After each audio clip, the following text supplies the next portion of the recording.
Abramos la Biblia en el libro de Génesis. Hemos llegado al capítulo número 12 y vamos a leer los versículos que corresponden en esta oportunidad. Libro de Génesis, capítulo número 12. Leemos a partir del versículo número 4 en adelante. Abraham partió tal como el Señor se lo había ordenado, y Lot se fue con él.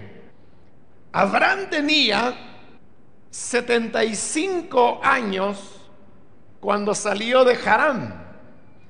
Al encaminarse hacia la tierra de Canaán, Abraham se llevó a su esposa Sarai, a su sobrino Lot, a toda la gente que habían adquirido en Harán y todos los bienes que habían acumulado. Cuando llegaron a Canaán, Abraham atravesó toda esa región hasta llegar a Siquem, donde se encuentra la encina sagrada de Moré. En aquella época, los cananeos vivían en esa región. Allí el Señor se le apareció a Abraham y le dijo: yo le daré esta tierra a tu descendencia. Entonces Abraham erigió un altar al Señor porque se le había aparecido. Desde allí se dirigió a la región montañosa que está al este de Betel, donde armó su campamento, teniendo a Betel al oeste y Ai al este. También en ese lugar erigió un altar al Señor e invocó su nombre. Después, Abraham siguió su viaje por etapas hasta llegar a la región del Negev. La semana anterior cubrimos la parte de cuando Abraham sale de Harán para finalmente dirigirse hacia la tierra de Canaán, que es a donde el Señor le había llamado. Realmente Abraham no sabía cuál era el lugar hacia el cual Dios le llevaba. En Hebreos, la palabra de Dios dice que él salió sin saber hacia dónde se dirigía. Salió hacia tierra desconocida. Pero al igual que cuando él recibió el primer llamado en Ur de los Caldeos, que el Señor le dijo que saliese dejando su tierra, sus parientes y la familia de su padre, no obstante, todos sus familiares se fueron con él, excepto su hermano Nahor. Lo mismo ocurre ahora, cuando en Harán Dios le llama, y eso lo estudiamos en la última ocasión. Nuevamente, aunque Abraham emprende el camino, siempre su sobrino Lot continúa apegado a él y lo sigue. En el versículo 4 dice que Abraham partió tal como el Señor se lo había ordenado, y Lot se fue con él. Por un lado, tenemos la obediencia de Abraham, pues leemos que él hizo las cosas tal como el Señor se lo había ordenado. Y el Señor lo que le había ordenado era que dejara a sus parientes. Eso nos hace entender que es Lot quien toma la iniciativa de no dejarlo, sino ir con él. Y por eso también la semana anterior comentamos que será hasta en el capítulo 13 cuando finalmente Abraham logrará separarse de su sobrino Lot Y allí es cuando ya el Señor se le manifiesta de una manera plena, porque si usted lo ha notado, cada vez Dios le va dando más y más revelación a Abraham en la medida que él va obedeciendo. Porque primero en Ur de los Caldeos simplemente le dijo que saliera de esa tierra y que dejara a sus parientes, y le dijo: y ve a la tierra que yo te indicaré, nada más. Pero como esa obediencia quedó incompleta por causa de su padre, cosa que ya hemos estudiado, y se quedó en Harán. Pero cuando su padre muere, Dios le vuelve a hablar, pero ahora Dios le dice más. No solo le dice lo que ya le había dicho, que dejara su tierra, que dejara la familia de su padre, sino que además le dice que él hará de él un nombre famoso, que hará de él una nación grande, y que serán benditas en él todas las familias de la tierra. Esa es una revelación mayor. Hoy que Abraham está obedeciendo, como hemos leído, que hizo tal como el Señor se lo ordenó, vamos a ver en esta ocasión que Dios le dice algo más que no le había dicho antes. Y lo mismo ocurrirá cuando él finalmente logra separarse de Lot y ahí se queda solo, tal como Dios quería. Dios le dará otra revelación mayor, que la vamos a ver en su momento. Dice la parte segunda de este versículo 4 que Abraham tenía 75 años cuando salió de Harán. Aquí es importante notar algo, y es que más adelante, ahí por el capítulo 25 de Génesis, vamos a leer que Abraham murió a los 175 años de edad. Y si en este momento que él está saliendo de Harán para ir a la tierra que el Señor le indicará, él tiene 75 años, eso significa que Abraham vivió 100 años, como lo dice el libro, la carta a los Hebreos, más bien en el capítulo 11, que él moró en tiendas sin tener una morada fija, porque él no tenía su esperanza puesta en una ciudad terrena, sino en la que habría de venir. Por lo tanto, Abraham anduvo como peregrino, y eso lo vamos a ver ahora en la porción que hemos leído, de un lugar a otro durante 100 años, durante todo un siglo, hasta alcanzar la edad de 175 años, y entonces es cuando él morirá. Dice el versículo 5: al encaminarse hacia la tierra de Canaán, Abraham se llevó a su esposa Sarai, a su sobrino Lot, a toda la gente que habían adquirido en Harán y todos los bienes que habían acumulado. Esto, hermanos, nos enseña que, bueno, más adelante vamos a ver que Abraham se llega a convertir en un hombre que tenía mucho dinero. La Biblia dice que él era riquísimo, y hoy en lenguaje moderno podríamos decir que él fue un millonario. Pero el punto es este: Abraham no siempre fue un millonario. Incluso, y eso lo comentamos cuando hablamos de la vida en Ur de los Caldeos, que era donde él vivía, no hay mayor evidencia que en esa época Abraham o su familia hubiesen tenido mucho dinero.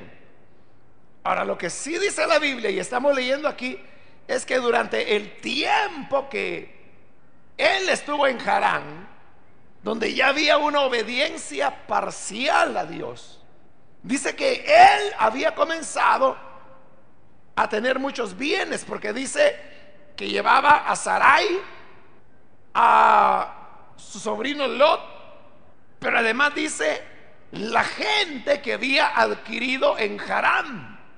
Esa gente adquirida eran los esclavos, porque los esclavos se ponían a la venta y las personas las adquirían. De como está hablando de gente adquirida, se refiere a que Abraham había comprado esclavos.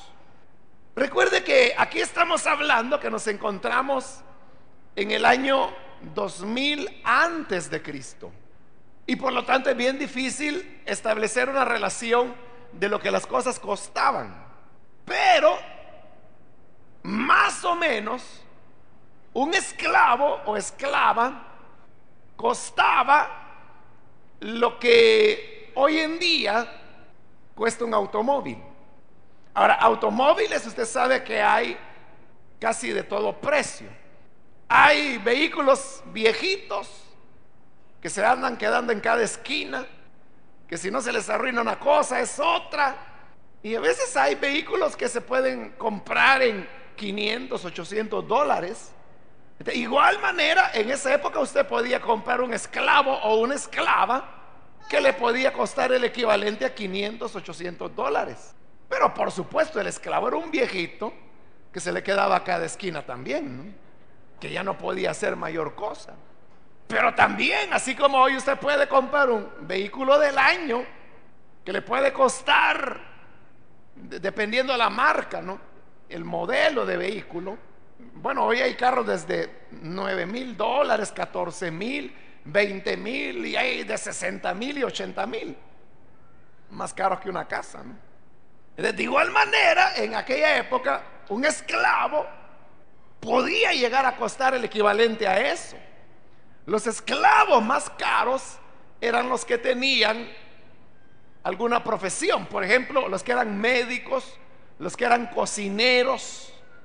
Esos eran los más caros. Así como es más caro un carro de lujo que un carro que sirve para trabajar, como un pickup, por ejemplo. Vehículo de trabajo, no es un vehículo de lujo. Entonces, así era en esa época. Ahora, en ese momento no sabemos cuántos esclavos había adquirido Abraham, no lo sabemos.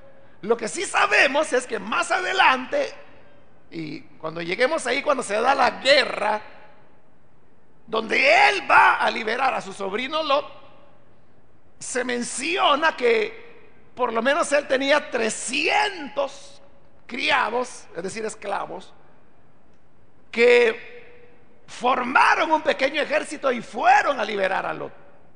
Claro, él tenía más, pero 300 eran los adecuados para ir a la batalla.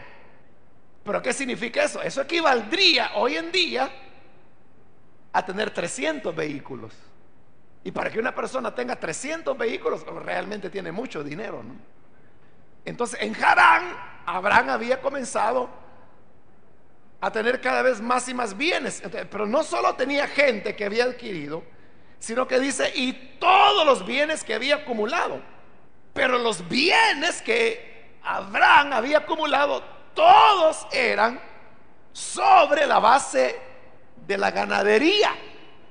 Y más adelante le voy a explicar por qué Abraham, Isaac y luego Jacob, todos se dedican a la ganadería. O sea, hay una razón, pero se la explico luego. Entonces continúa diciendo, cuando llegaron a Canaán, Abraham atravesó toda esa región. O sea, finalmente había llegado a la tierra que Dios le había prometido. Dice, atravesó toda esa región hasta llegar a Siquén, donde se encuentra la encina sagrada de Moré. Abraham venía caminando de norte a sur, y él venía en su camino por el centro del país hasta que llegó a Siquem. En esa época, Siquem no era una ciudad, como llegaría a serlo posteriormente. Pero había en Siquén la encina de Moré. Una encina es un árbol, que así como hay un árbol que se llama roble, como hay un árbol que se llama cedro, hay un árbol que se llama encina. Y la encina es un árbol cuyas ramas se extienden de manera horizontal, es decir, tienen un gran follaje y dan mucha sombra y producen hojas abundantes. De manera que debajo de la encina el ambiente es muy fresco.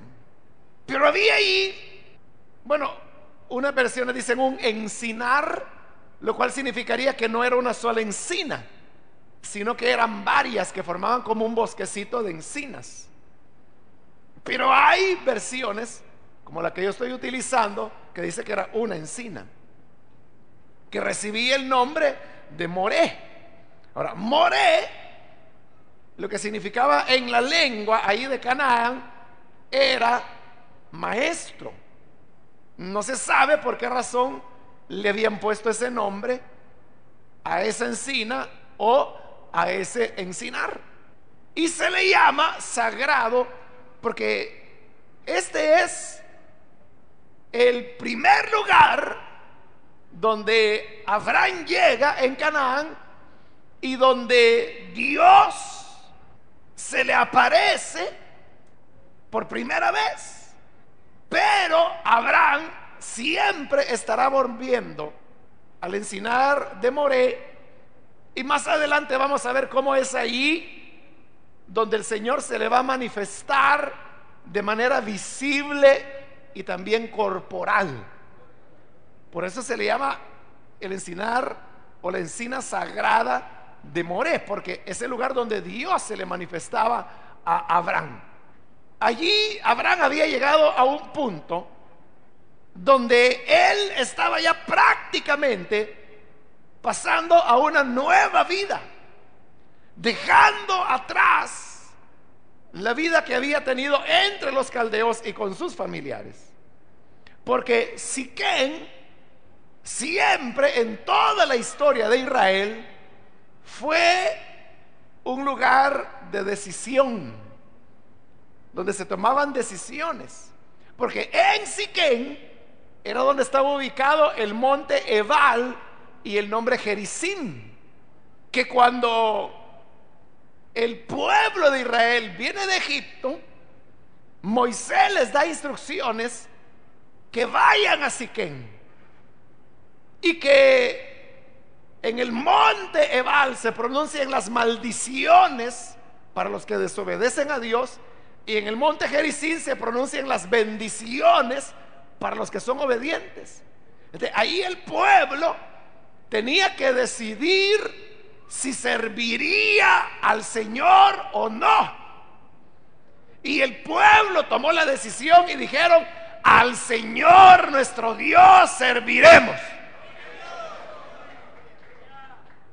Pero siglos después, bueno, no siglos, algunos años después, siempre en Siquén es donde Josué le hace el gran desafío a Israel. Los junta en Siquén y les dice: si bien les parece servir a los dioses que sus padres sirvieron en Egipto, vayan y sírvanles, pero yo y mi casa serviremos al Señor. Escogeos a quién sirváis. Pero nótelo, de nuevo, Siquén era un lugar donde ellos tenían que decidir a quién iban a servir. Pero no termina ahí la historia. También es en Siquén donde se produce el rompimiento del reino en época de Roboán, el hijo de Salomón, cuando él les quiere agravar los impuestos. Y entonces es cuando aquel Jeroboam dice: el que quiera servir a la casa de David, pues que se vaya con ellos. Pero el que no, cada quien regrese a su tienda. Los puse en una situación de decisión. Y la mayoría decidió separarse de Judá y formar lo que se llamó Israel, en tanto que la parte que quedó fiel se llamó Judá. Fue también Siquén el punto de decisión. Y para finalizar, la región de Siquén es la que en el Nuevo Testamento se llega a convertir en Samaria. Y es en Samaria, en el pozo de Siquén, donde Jesús se encuentra con la mujer samaritana. Y la mujer samaritana le dice: nuestros padres nos han enseñado que debemos adorar en el monte, pero los judíos dicen que hay que adorar en el templo. Y ya que me parece que tú eres profeta, dime, ¿dónde hay que adorar? ¿En el monte o en el templo? La mujer seguramente no tenía el conocimiento de toda esta historia que le he mencionado, pero sin saberlo, en el mismo lugar de decisión, le está preguntando a Jesús: ¿por quién me decido? ¿Por el monte o por el templo? Y Jesús le dijo: mujer, no es ni el monte ni es el templo, sino que el Padre anda buscando adoradores que le adoren en espíritu y en verdad. Tales adoradores el Padre busca. Y entonces le da a beber del agua viva. Y entonces la mujer decide que no es ni el templo ni es el monte, es Jesús por quien hay que decidirse para tener el agua viva. Por eso le digo, hoy Abraham ha llegado a Siquén, y Siquén es el lugar de decisión. ¿Pero decisión de qué?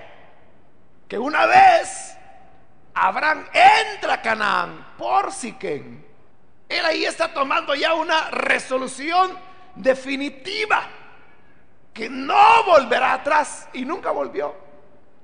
Él nunca volvió a los caldeos, nunca volvió ni a Harán, y mucho menos a Ur. Jamás. Porque él estaba tomando la decisión de seguir al Señor, de serle fiel, de obedecerle y de creer a sus promesas. Entonces también, hermanos, en nuestra vida tiene que llegar un momento cuando nosotros tenemos que tomar una decisión acerca de qué haremos con nuestra vida espiritual. ¿Qué haremos? ¿Sabe? La santidad no es algo que venga por casualidad. La vida en santidad no es algo que sea el producto de las circunstancias. La santidad pertenece a aquellas mujeres y aquellos hombres que toman la decisión de vivir en santidad delante de Dios. Y esa es una decisión a la cual tenemos que afrontarnos. Fíjese que realmente es una decisión que ya ni la deberíamos estar pensando, porque se supone que es una decisión ya tomada. ¿Cuántos han sido bautizados en agua aquí? Levanten la mano. Bueno, casi todos. Y usted sabe lo que significa el bautismo en agua. Es la muerte a la vida vieja para resucitar a una vida nueva de santidad y de pureza. Se supone que la decisión ya la tomamos, pero el problema es que nuestra vida no tiene la santidad que debería tener como consecuencia de haber no solo tomado la decisión, sino que haber incluso recibido una ceremonia, que es el bautismo en agua. Por eso le digo, es algo que ya ni siquiera deberíamos estarlo pensando. Y la santidad, recuerde que es separación. Es lo que Dios le está pidiendo a Abraham. que se separa hasta de su familia. Si nos queda tiempo, yo le voy a explicar por qué Dios le está pidiendo a Abraham que se separe. Pero esa es la base de la santidad: separación. Separación del mundo, separación del pecado. Y al llegar a Siquem, eso es lo que Abraham está haciendo. Está tomando la decisión que nunca volverá atrás, y nunca volvió, sino que dijo: yo seguiré a este Dios que recién conozco, que solo se le había aparecido una vez, pero yo lo seguiré. Yo confiaré en Él, confiaré en lo que me ha prometido. Entonces toma la decisión de ser fiel. Y como le digo, Dios honra la obediencia, porque dice la parte final del versículo 6: en aquella época los cananeos vivían en esa región. Los cananeos eran un pueblo que más que todo vivían en la forma de tribus, de clanes. Cuando digo tribu, no se imagine usted que tenían plumas como los indígenas en nuestros países, ¿no? Cuando hablo de tribu, era que formaban grupos de familias, clanes, relativamente independientes el uno del otro, pero tenían una cualidad, y es que los cananeos no eran nómadas, es decir, no andaban de un lugar a otro. Ellos tenían su territorio reconocido, y ahí donde Abraham estaba, eso era propiedad de los cananeos, era de ellos. Pero en esa época los cananeos estaban cobrando cada vez más y más poderío militar. Claro, 400 años después, cuando es el éxodo y con Josué tienen que derrotar a los cananeos, ya los cananeos, si en esta época militarmente ya tenían un desarrollo, 400 años después se van a encontrar con ciudades como Jericó, que eran totalmente amuralladas, y dice la Biblia que era inexpugnable, es decir, no había manera de poderla penetrar. La tierra no era vacía, la tierra tenía dueño, y eran los cananeos, dice la Biblia, los que ahí moraban. Pero aún cuando esos cananeos eran los dueños, dice el versículo 7, que allí el Señor se le apareció a Abraham. Esta es la segunda vez que Dios se le aparece a Abraham. La primera fue en Ur de los Caldeos, pero hoy se le manifiesta aquí en la encina de Moré, y como le digo, lo va a seguir haciendo allí. Claro, Abraham se sintió feliz, porque aquel Dios que se le había manifestado años antes en Ur, hoy lo está viendo de nuevo. Se le está manifestando de nuevo, y le habla y le dice algo que hasta entonces no le había dicho. Por eso le digo, en la medida que Abraham obedecía, Dios le bendecía. Daba otro paso de obediencia, le daba a Dios una nueva revelación. Otro paso de obediencia, otra promesa. Por eso, si nosotros tomamos decisiones de ser fieles a Dios, de ser santos, de amarle, de servirle, las bendiciones de Dios se irán multiplicando en nuestra vida. Entonces le dijo al Señor: yo le daré esta tierra a tu descendencia. El Señor es el dueño del cielo y de la tierra. Entonces, si uno preguntaba, ¿a quién le pertenece la tierra? A los cananeos. Ellos eran los que vivían ahí. Abraham era un extranjero, recién llegado, pero arriba de los cananeos había alguien más fuerte, y ese es el Señor de cielos y tierra. Y él le dijo a Abraham: esta tierra, es cierto, los cananeos la tienen en este momento, pero yo la daré a tu descendencia. Eso es algo que Dios no se lo había dicho a Abraham. Se lo está diciendo hasta ahora. Entonces, ya le dijo que lo va a hacer grande y famoso, que lo hará una gran nación, que a través de él serán benditas todas las familias de la tierra. Y ahora le está ofreciendo un territorio. Entonces, ¿qué era lo que Dios tenía en mente? Dios en lo que estaba pensando era en un pueblo nuevo, porque está hablando de una gran nación. Hoy le está dando un territorio. Solo falta formar al pueblo, que va a nacer de Abraham, que es una promesa que viene más adelante. Entonces note, la idea de Dios era llegar a formar un pueblo, y está preparando las condiciones. Así como en la creación Dios comenzó a preparar el lugar donde el hombre iba a vivir, hoy está preparando el lugar donde este pueblo que Él va a crear vivirá. Y le dice: esta tierra yo se la daré a tu descendencia. Entonces, ahí Abraham se siente totalmente agradecido.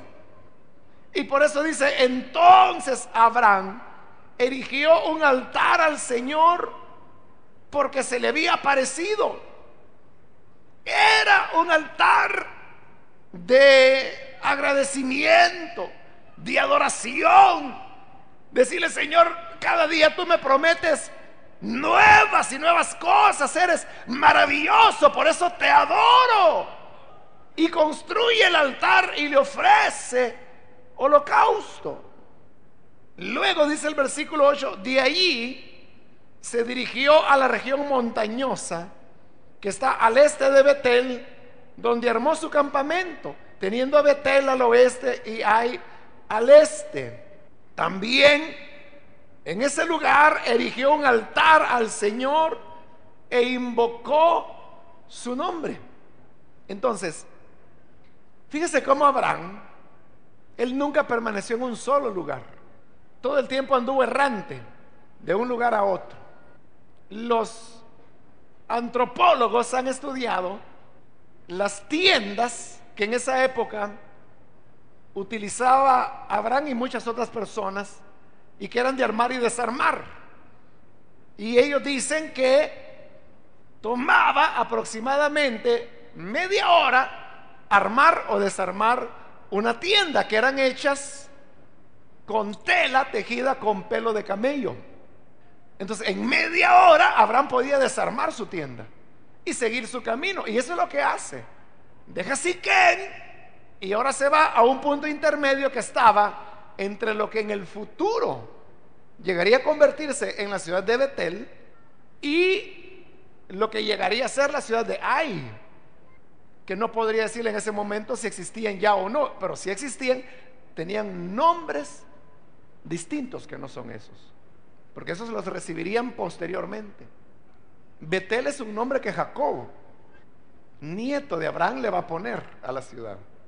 Ahora, al llegar ahí, Abraham vuelve a levantar su campamento, pero dice que también erige otro altar al Señor e invocó su nombre, volvió a adorarlo.